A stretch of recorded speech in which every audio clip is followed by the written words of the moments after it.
What's your assessment of the first day? Well, it's like a first day. What did I say to you? Um, yeah, it's a first day. We have a lot of change in our team this year, so it's not quite as organized as it might be normally. Um, I think that'll come quickly. Good players are good, and then we're looking for, it's clear we're looking for 5 players. We're looking for a goalie, 2D, and 2 forwards. Um, so we're just going to keep watching in this process.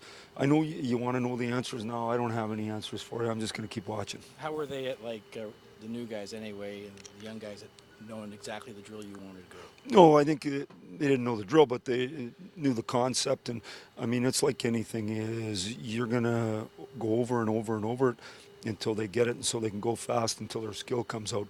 So there might be some overthinking or some language issues at the start that lead to you going slow, and that affects how you play. But over time, that won't be a problem. It's early, like you say, but Muzzin and Barry, I have to think Yeah, I mean, they're good players, so you don't.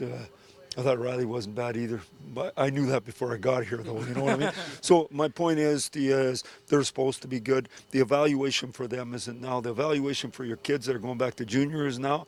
The evaluation for the guys that are dying to make a spot, I mean, they got a 19-day grind, and it's going to be mentally taxing as well as physically. For those guys, it's just easier. They just know.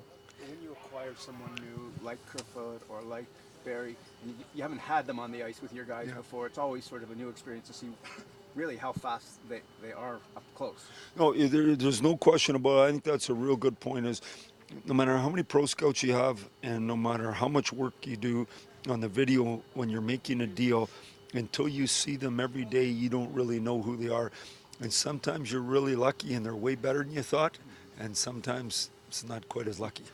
What is the ceiling, Mike, in terms of a player like Willie now at training camp and getting a chance to start right from the get-go where he'd like to be? Well, I was joking around with him in his medical room. I whipped in there for a second. I said, it must be nice to be back to about 196 pounds instead of about 5,500 like he was last year. And I said, when you're carrying the weight of the world around on your back and you're a proud guy and you think you're good and you want to be good, but it isn't going good.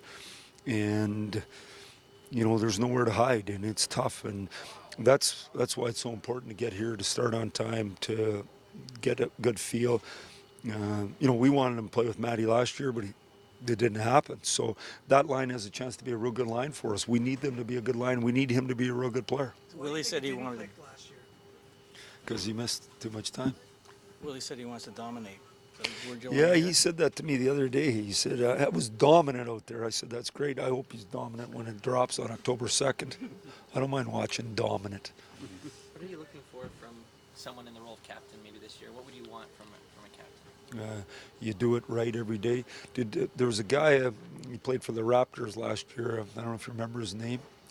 He came into town and he changed things overnight just with an unbelievable demeanor, with stick-to-itiveness, like I haven't seen, with a competitive edge, not bothered by much, left all his talk into his play, and they ended up winning a championship, and I thought he made the team better around him.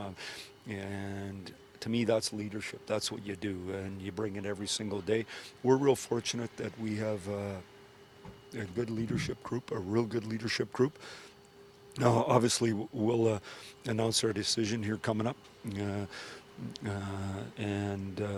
end the speculation. When that decision gets made and announced, does that person who gets the seat, does it change their role at all? I don't think so. I think, when you look at the guys that are leading our group, they're doing it like that anyway. They're doing it every day.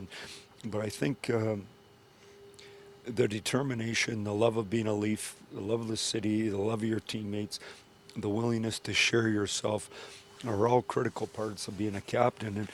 And I thought, I'm not a huge basketball fan. When I'd go to those games during the year, I was so impressed with Kawhi. It wasn't even funny. It was just because of his competitiveness.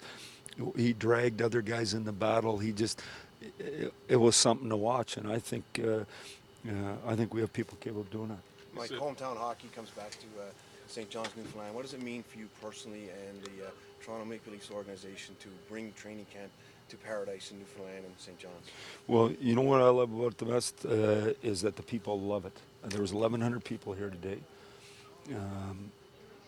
You know, to me, when your players come here and they see the people fired up and they see the passion for the Leafs, I think you just push a little bit harder. You enjoy the community.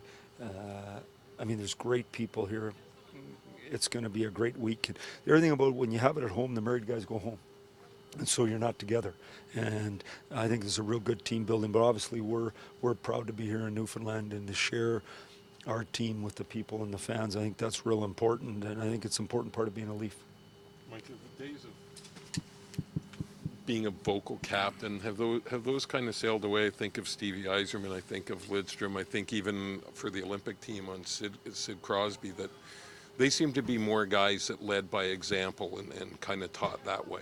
Well, I'd say, I mean, those guys all had something to say when they needed to say it, but there's no question about it. His leadership isn't what you say, it's what you do, and people are watching you every single day and how you do it, and they're watching if you slip, and, you know, good habits are just every single day, and the good guys that drive franchises, that win championships, they do it every day, and they don't do it every day because someone tells them. That's just who they are.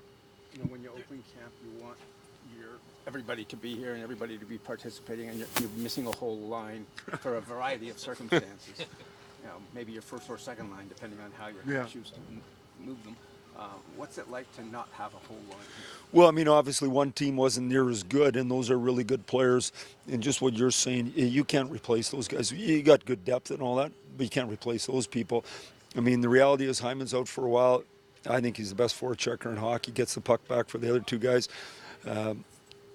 Mitch and Kyle are working out an agreement there, so that could take some time.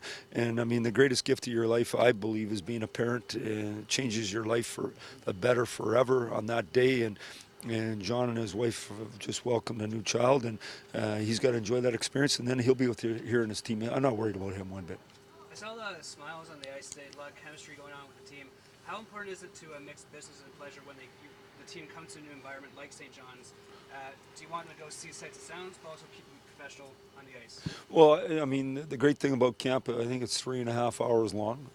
If you go home and you sleep, and you end up in the bar or something, that's probably not a good idea. If you do something all day long and you go to sleep at night and get ready for the next day, that's probably pretty good. You know, obviously team building is a huge part of it. Getting to know one another, feeling good about one another. We're in a great situation to do that. That's why we came.